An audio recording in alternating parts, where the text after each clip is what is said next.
Hello, everybody. Welcome back to Glitter Gel Pen. Episode 7 of Podmas. Merry Podmas. What are we doing today for Podmas? We didn't even discuss it.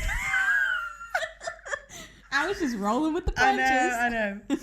Today we are discussing 10 songs that are turning 20 years old in 2024. Ooh, okay.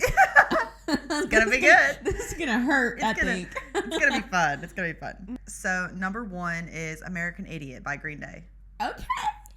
I don't remember its release. Yeah. Like, I remember it being big and being out there, but a lot of these songs from 2004 for me are going to be like iconic songs, but I'm not going to remember when they were released because during this time, well, first of all, I was 8. And then second of all I listened to was like a Christian music station. Oh, so, okay. This is before your secular days. Yeah.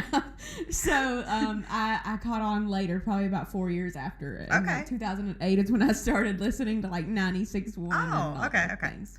You'll know what all these songs are. Yeah. Though. Also, Hollaback Girl by Gwen Stefani. Oh, I love that. That's still how I know how to spell banana. I was watching a video on her like discussing the song, and she said that she has dyslexia, and so like it was just ironic that everyone learned how to spell a word from her because she would like get everything wrong. But in the interview that I had, I linked it on here, but they were asking her like, what does the term hollaback girl means? And I just want to read this because it makes no sense. Okay. She says, this is a quote that I got from the video, but she says, someone who is going to be coming back at someone that is coming at them. A hollaback girl. When I hear hollaback girl, I think of like, I'm not going to be the girl you call at like 2 a.m. Well. Like a booty call. See, I didn't think of it like that. But like, she says, I ain't no hollaback girl. So like that's saying that you're not going to respond to people coming at you? Yeah. I guess that's what she meant by it.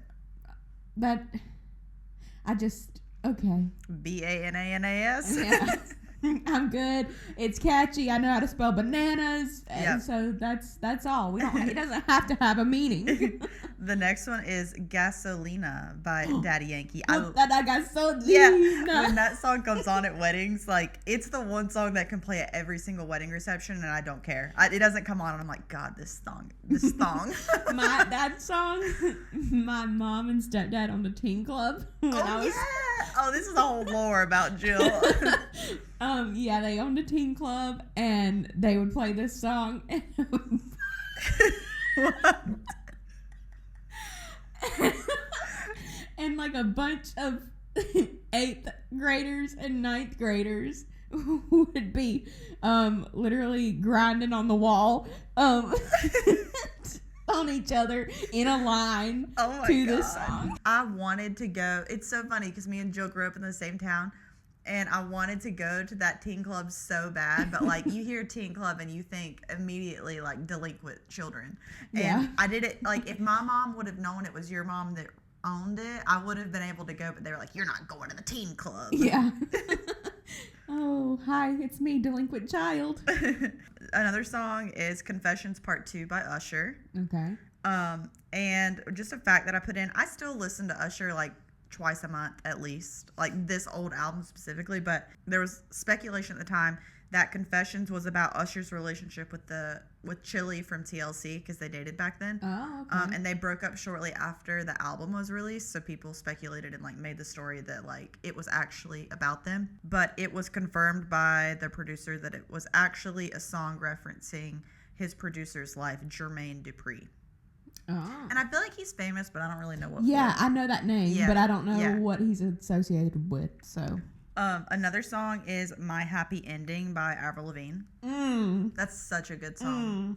There was a minute when I was running a lot where like I put that on my playlist and it like got me going, and I don't know why. Yes, I would listen to that all the time about like my 7th grade crush who didn't like me back. You know? Much for your happy ending. Yeah.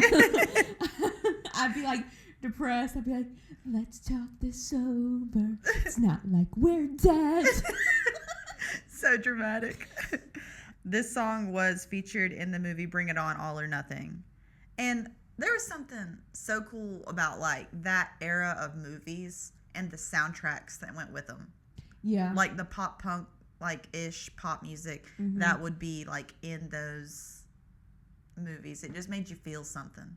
There's not really like any pop punk that is quite like Avril. No. You know? She was very unique. She was a very like everybody's inspired by her. Like if you hear, you know, like there's like Billie Eilish and Olivia Rodrigo and all that kind of stuff, they say they're like inspired by Avril Lavigne.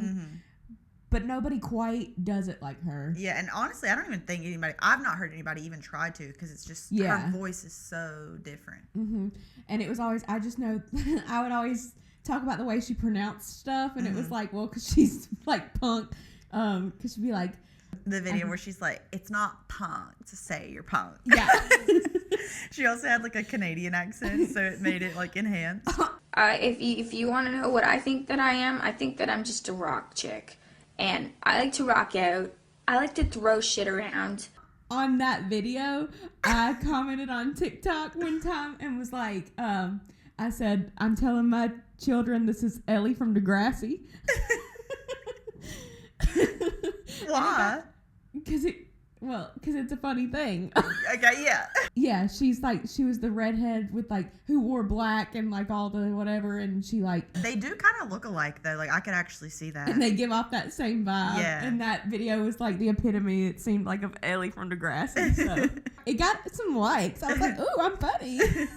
The next one is Goodies by Sierra. My goodies. The music video for this was iconic. I watched it all the time. She Will Be Loved by Maroon 5. Roses by Outkast, which we love Outkast. Yeah. They won 3 Grammys in 2004 for that album, and they were voted the most influential people of 2004 by Time Magazine. They also have that. All right. Yeah. Yeah. Hey, yeah. Yeah. That's one of the best songs ever made. Yeah, when it comes on, I'm lit. Me too. They had it for Just Dance, and I would always, when I used to teach, we would have to do like energizers, and I would always put on the Just Dance to this song, and like there'd just be like some fun moves in there that we'd be doing. We love the fun moves. One of my favorites was Pieces of Me by Ashley Simpson. Oh yeah. And I just put a note on here. It's like crazy that she was so big and like of the moment, and then like she had a lip syncing fail on SNL, and her career never recovered. Yes, that's so crazy, because considering like there's so many other artists who lip sync. Yeah. Once again, Ashley Simpson.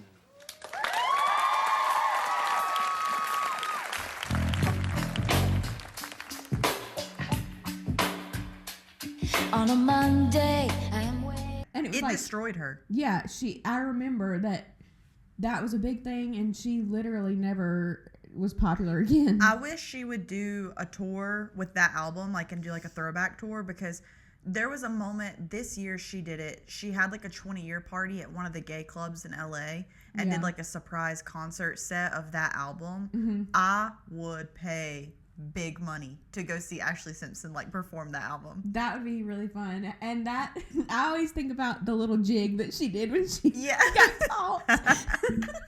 That's me just going through life. When I get caught in some stuff. And then the last one on the list is Just Lose It by Eminem. Ooh, okay.